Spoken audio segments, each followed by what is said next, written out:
تخلیق اور ہمارے پہلے والدین کا گناہ۔ ہمارے لیے آج کی پہلی تلاوت تکوین کی کتاب، اس کے 2 باب کی 7 سے 9 اور پھر 3 باب کی 1 سے 7 آیات۔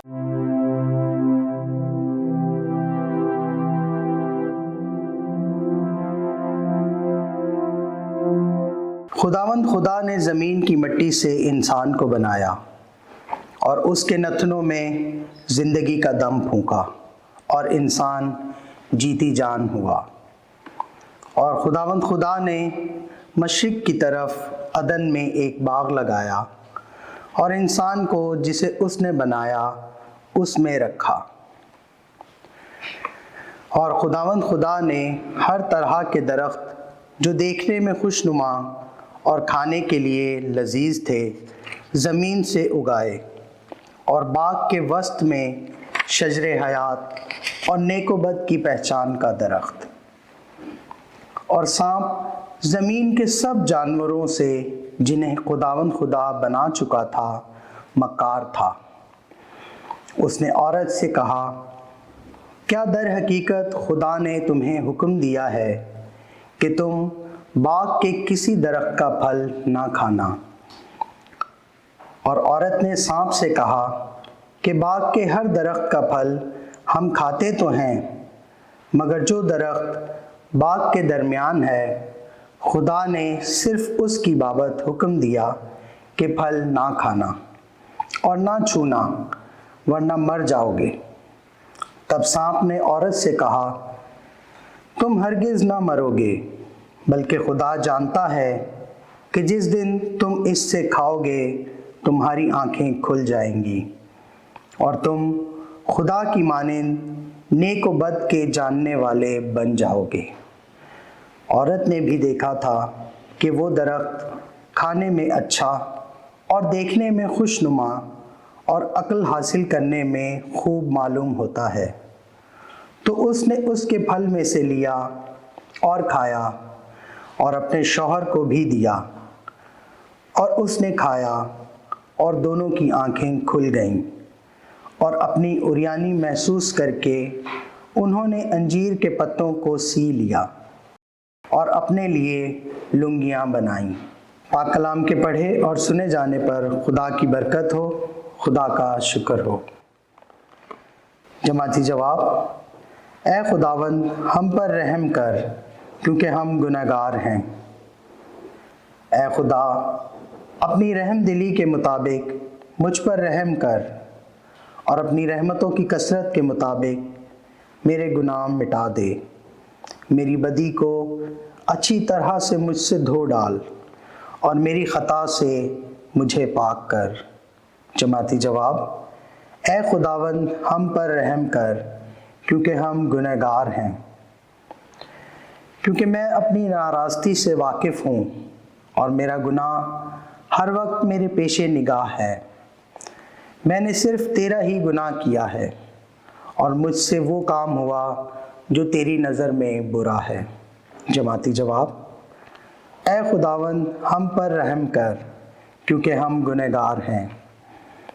اے خدا مجھ میں ایک پاک دل پیدا کر اور نئے سرے سے ایک مستقیم روح میرے باطن میں ڈال۔ اپنے چہرے کے سامنے سے مجھے خارج نہ کر اور نہ اپنی پاک روح مجھ سے الگ ہی کر۔ جماعتی جواب، اے خداوند ہم پر رحم کر کیونکہ ہم گنہگار ہیں۔ اپنی نجات کی شادمانی مجھ پر عنایت کر اور استعداد روح سے مجھے مضبوط کر۔ اے خداوند میرے ہونٹوں کو کھول دے تو میرا منہ تیری تعریف بیان کرے گا۔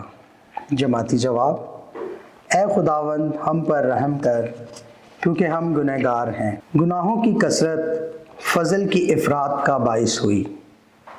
ہمارے لیے آج کی دوسری تلاوت مقدس پولس رسول کا خط رومیو کے نام، اس کا 5 باب 12 سے 19 آیات تک۔ اے بھائیو، جس طرح ایک آدمی کے وسیلے سے گناہ نے اس دنیا میں دخل پایا اور گناہ کے سبب موت نے، اور اس طرح موت سب آدمیوں میں پھیل گئی، اس لیے کہ سب نے گناہ کیا۔ کیونکہ شریعت کے ظاہر ہونے تک دنیا میں گناہ تو تھا، مگر جہاں شریعت نہیں وہاں گناہ محسوب نہیں ہوتا۔ تاہم موت نے آدم سے لے کر موسیٰ تک ان پر بھی سلطنت کی، جنہوں نے اس آدم کی نافرمانی کی مانند گناہ نہ کیا جو آنے والے کی مثال تھا۔ مگر یہ نہیں کہ جس قدر خطا ہے اسی قدر نعمت ہے، کیونکہ جب ایک ہی کی خطا کے سبب سے بہتیرے مر گئے تو ایک ہی آدمی یعنی یسوع مسیح کے وسیلے سے خدا کا فضل اور فضل سے نعمت بہتیروں پر کتنی زیادہ بڑھ کر ہوئی ہے۔ اور جیسا ایک کے گناہ کرنے کا انجام ہوا، نعمت کا ویسا ہی حال نہیں، کیونکہ اکیلے کے گناہ کے سبب سے عذاب کا فتویٰ ہوا، مگر صادق ٹھہرنے کے لیے خطاؤں کی کثرت فضل کا باعث ہوئی۔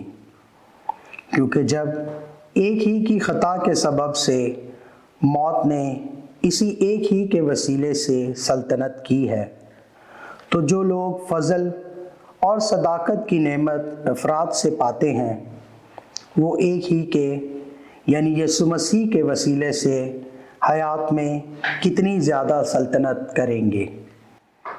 بس جیسا کہ ایک ہی کی خطا کے سبب سے سب آدمیوں پر عذاب کا فتویٰ ہوا، ویسا ہی ایک ہی کی صداقت کے سبب سے سب آدمیوں نے صادق ٹھہر کر حیات حاصل کی۔ کیونکہ جیسے ایک ہی کی نافرمانی سے بہت سے گنہگار ٹھہرے، ویسے ہی ایک ہی کی فرما برداری سے بہت سے صادق ٹھہریں گے۔